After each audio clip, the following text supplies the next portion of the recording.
Donc, on démarre avec Luc Marie. Bonjour Luc. Bonjour Stéphane. Donc, historien prolifique. Historien prolifique, oui, un espèce de nomade du temps, pourrais-je dire. Je vais de Vauban au Romanov, en passant par Hannibal, le Marie Stuart, enfin des personnages qui ont marqué vraiment l'histoire. Alors, il a cette dimension-là, Elon Musk ? Eh bien, j'estime que c'est un acteur incontournable de l'histoire en marche, en fait. Parce que pour moi, le futur et le passé sont étroitement liés. C'est quelqu'un qui veut innover pour sauver le monde et changer le futur. Alors, c'est ça. Et c'est ça qui m'intéresse chez lui, son esprit pionnier, son esprit de découverte, parce que je me suis intéressé beaucoup aux conquérants, des grands conquérants de l'histoire, Hannibal, Alexandre le Conquérant, Jules César, etc. Et pour moi, il a réveillé... Son histoire ressemble quelque peu à une épopée militaire. Épopée militaire faite d'échecs, ce sont toujours des grandes batailles qui mènent... Oui, mais Luc, vous êtes historien. Oui. Elon Musk, on en parle depuis quoi ? Même pas 10 ans. Oui, mais je sens, lui... quand même pour... C'est un pari. C'est un pari que je fais. D'accord. Je pense que le XXIe siècle sera le siècle de Musk, comme le XXe siècle a été celui de von Braun, le père des fusées Saturne V, vous savez, qui a Mais avant ça, le père des fusées V2, c'est ça Des V2, oui, c'était un nazi. Au cœur de l'armée allemande. Il faut le dire, oui. Et pour moi, c'est un habile mélange entre Walt Disney, la fantaisie de Walt Disney et la rigueur scientifique de von Braun. Mais c'est un personnage comme on en fait peu. Il y en a un par génération comme cela. Ah, à ce point-là. Ah oui. Vous y mettez je ça. Je pense qu'on en reparlera de Musk. Vous savez, c'est la première biographie que je fais sur Musk, mais d'autres me suivront. Des vrais. Enfin, d'autres en ont fait avant vous. Hein. Ah oui. Non. Mais d'ailleurs, sans doute dans l'écriture quasi-industrielle, c'est quelque chose de positif dans mon esprit. C'est un compliment. Voilà, c'est un compliment que je vous fais.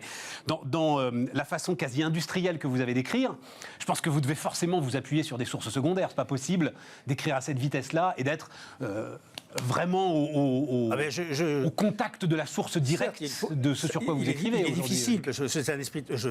C'est de la synthèse que je l'ai dit. Ouais, voilà, c'est ça. De la synthèse, j'ai plus tout ce qui existe sur le personnage en question, et je travaille comme Musk 20 heures par jour. Et alors, non mais parce que c'est ça, Alexandre le Grand, Hannibal surtout. Parce que ce sont des gars qui sont morts assez jeunes en fait. Assez jeunes, oui. Mais d'ailleurs, Musk... Hannibal, donc c'est celui qui a traversé les Alpes avec ses éléphants, c'est ça. C'est la fameuse Seconde Guerre punique. Voilà.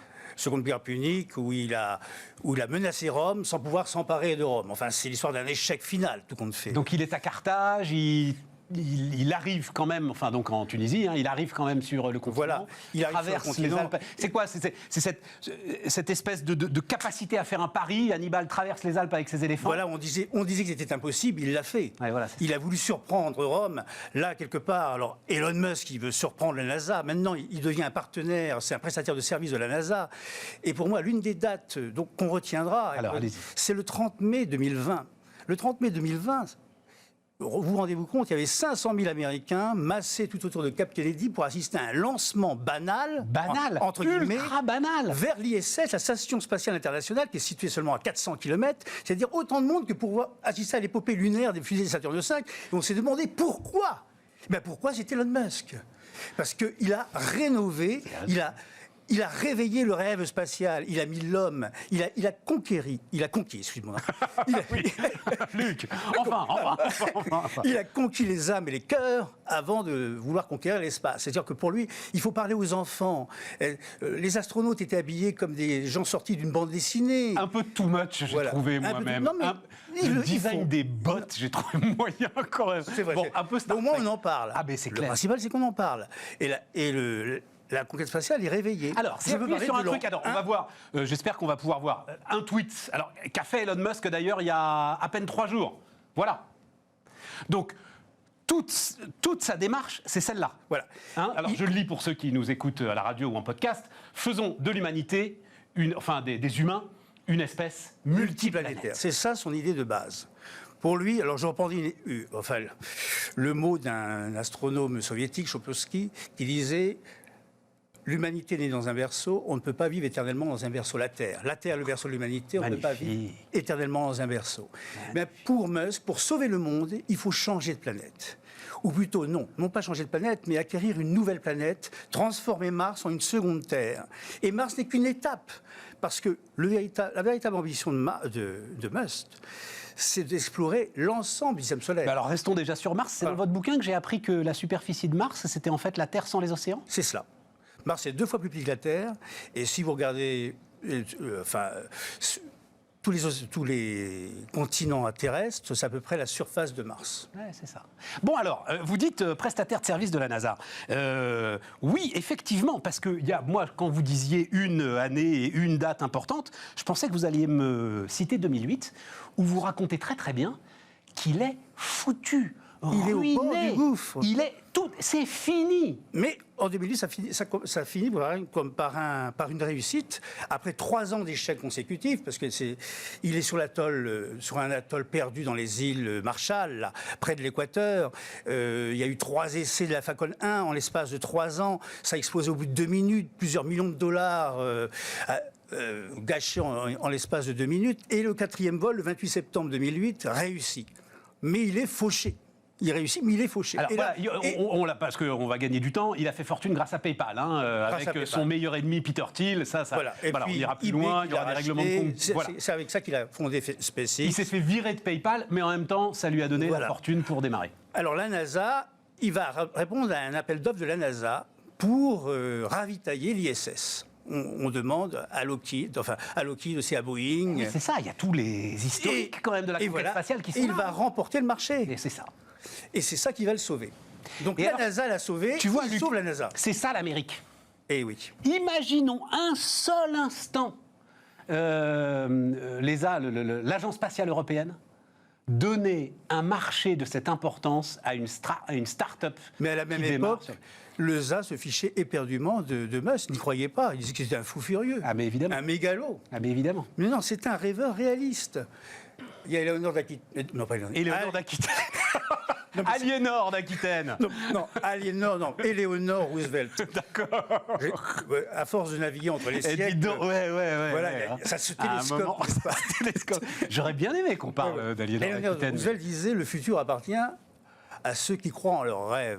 Eh bien, c'est cela qui fait la spécificité d'Elon Musk, c'est qu'il croit en ses rêves. Ah ça, et vous racontez très bien... Et même les échecs renforcent sa détermination. Pour lui, quelqu'un qui n'échoue pas, c'est quelqu'un qui n'innove pas. Oui. C'est très simple. Alors ça, c'est une phrase, vous la mettez en exergue, j'ai l'impression que tous les entrepreneurs américains l'ont... Ah bon, oui, ils l'ont cité. En fait, moi, je la connaissais par Michael Dell, qui est dans son genre aussi un sacré loustic. Mais c'est ça, c'est-à-dire qu'il est sans arrêt... Alors, maintenant, il a l'air d'être d'avoir à peu près sécurisé ces 2 aventures qui sont Tesla, dont vous parlez très peu d'ailleurs. On sent que ça ne vous intéresse pas, Tesla. Mais Tesla, pour lui aussi. Alors Tesla, ça rentre dans un autre cas de figure. Il veut un futur beaucoup plus propre avec les voitures électriques qui se substitueraient aux voitures thermiques. Mais vous vous en foutez, Luc, sérieusement, de Tesla. Enfin, ça vous intéresse beaucoup moins que... Beaucoup moins que la conquête spatiale. Voilà, c'est ça, que la conquête spatiale. Non, mais parce que la vraie... Alors, je dois dire que je suis d'accord avec vous sur... J'étais moi aussi surpris quand même de l'attrait pour ce décollage banal. C'est ça. Pour faire rien d'autre qu'un Paris-Lyon, quand même. C'est ça, oui. En revanche, le réatterrissage, ce week-end, de ce qui est son énorme cargo, parce que pour la première fois, il a réussi à le faire réatterrir. Ça m'impressionne énormément. Le futur Starship, le futur vaisseau martien. Voilà, c'est ça. Et ça, après avoir subi, encore une fois, beaucoup d'échecs dans ces vols. Et c'est ce qui fait encore la spécificité d'Elon Musk, c'est de toujours y croire, quoi qu'il arrive. Alors, Luc, ces fragilités, quand même. Le gars a l'air quand même très, très instable. Oui.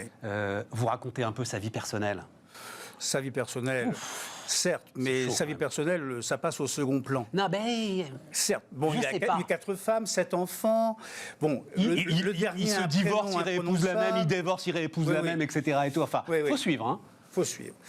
Mais... Son dernier gamin s'appelle, alors je vais le prononcer grâce à vous, Exashay12, donc X. Oui. Un signe cabalistique, vous nous dites qu'on le prononce H. Oui. Voilà. A12. à 12. Il fait référence. Alors le chiffre 12 fait référence au 12e signe du zodiaque chinois, enfin l'année d'Ira. Enfin, voilà. Et puis bon, le gars s'appellera XH, et puis il peut passer. voilà, bon, pourquoi pas. Il y aura un diminutif, hein, oui. certainement. Un diminutif, ouais. XH et 12. Mais là aussi, je voulais en revenir, c'est avec l'espace, c'est qu'il a inventé aussi non seulement, on peut dire qu'il est le créateur d'une révolution spatiale, mais aussi sociétale. Je sais pas, mais si vous voyez à Hawthorne, tout le monde, tous les métiers, que ce soit les soudeurs, les mécaniciens, les ingénieurs, etc., travaillent sous le même toit. Et ils ne font pas appel à des sous-traitants. Tout est fabriqué sur place. Ouais. C'est-à-dire les ordinateurs, les coques des vaisseaux spatiaux, les panneaux solaires, etc., les injecteurs, les turbopompes, tout est fabriqué sur place. Comme s'il était déjà dans un vaisseau spatial où il fallait être autonome. C'est ça qu'il a inventé aussi, l'espace autonome. Alors, mais ça, c'est pas votre sujet, mais c'est pour ça que je vais remettre la couverture du bouquin de Michael Valentin, si on peut mettre. Alors, je sais pas si vous avez eu le temps de le lire. Michael Valentin, qui il y a quelques années a écrit sur le modèle Tesla, et maintenant a écrit il y a à peu près un an un bouquin qui s'appelle Hyper Manufacturing, et qui lui s'intéresse justement à la disruption. Pour lui, on parlera du teslisme, hein, vous le voyez sur la couverture du bouquin, comme on a parlé du toyotisme. C'est-à-dire que c'est un nouvel ère industrielle, exactement en ce que vous venez de décrire, Luc, c'est-à-dire l'injection de tous les procédés de start-up, donc une autonomie très grande aux équipes, une débrouillardise permanente, une capacité à se réinventer, à se renouveler, à changer de modèle de fabrication. Une camaraderie aussi dans l'effort et dans l'échec. Alors camaraderie, oui et non, c'est-à-dire que quand ça se coud quand même. Voilà. Hein, on l'avait Il exige énormément, il exige autant de lui que des autres. Mais il veut les gens persévérants, disciplinés, ponctuels. Il ne supporte pas les gens qui arrivent en retard, qui font des pauses inexpliquées, etc. Donc pour lui, il ne faut jamais démissionner, quoi. C'est cela. Est-ce que vous ne croyez pas qu'à un moment quand même, donc fragilité, c'est-à-dire ce que vous venez de décrire, le gars est quand même effectivement psychorigide. On se souvient de cette interview surréaliste au New York Times. Là, oui. Il y avait tout. Oui, mais enfin, quand vous êtes capable de tels chocs de dépression comme ça, parce que c'était un choc dépressif, il a besoin de trouver son Eric Schmidt, c'est-à-dire celui qui, à côté de Larry Page, Sergey Brin chez Google, a donné sa véritable dimension industrielle à Google. Lui aussi a besoin à un moment de trouver son véritable DG, non? S'il est Batman, il a besoin de trouver Robin, vous croyez pas? Mais je veux dire, tous les hommes, il est humain avant tout. Il est humain, on ne peut pas... on peut pas le taxer de mégalomanie. C'est un rêveur avant d'être un industriel, un techno-entrepreneur. C'est un autodidacte aussi. Hein. Tout à fait. C'est un autodidacte, il a des diplômes, mais c'est pas un surdoué de ce côté-là. Non, il était même mauvais à l'école, vous racontez. Hein. Non, mais à l'école... ça l'intéressait pas. Il était martyrisé aussi parce qu'il est né en Afrique du Sud, on a oublié de le dire. Il a grandi en Afrique du Sud au moment de l'apartheid.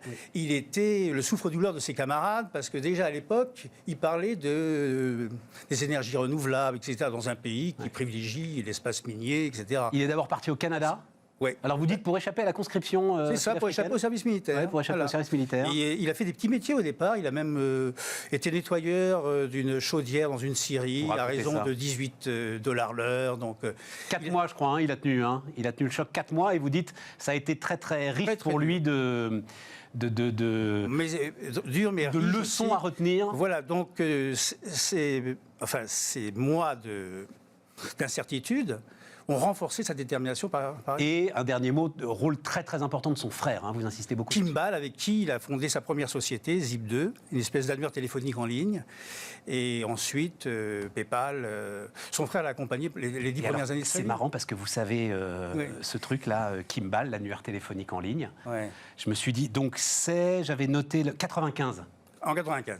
Il avait 24 ans. Et c'est là où quand même, mesdames, messieurs, il faut qu'on réfléchisse sur ce qui nous est arrivé à nous. Parce qu'en fait, Elon Musk et son frère inventent un truc qui s'appelle les pages jaunes et que nous, on a déjà sur le Minitel. C'est-à-dire qu'à l'époque, la France est technologiquement en avance sur ce que sont en train d'inventer les... C'est ça. Les start-upers qui découvrent Internet, en fait, parce qu'ils découvrent Internet. Mais Internet, à ce moment-là, c'est la préhistoire d'Internet. Exactement. D'ailleurs, pour lui, on est toujours dans la préhistoire de l'espace, de la conquête de l'espace.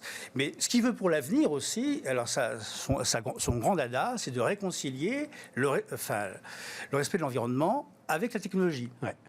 On peut croire au progrès technologique et croire au progrès écologique. C'est ça aussi son cheval de bataille, vous voyez. Vous lirez tout ça, les amis. On va remettre un coup sur la couverture donc, du livre de Luc Marie, historien, Elon Musk, le génie de la Silicon Valley, l'homme qui invente notre futur. Merci Luc, invité de Bismart.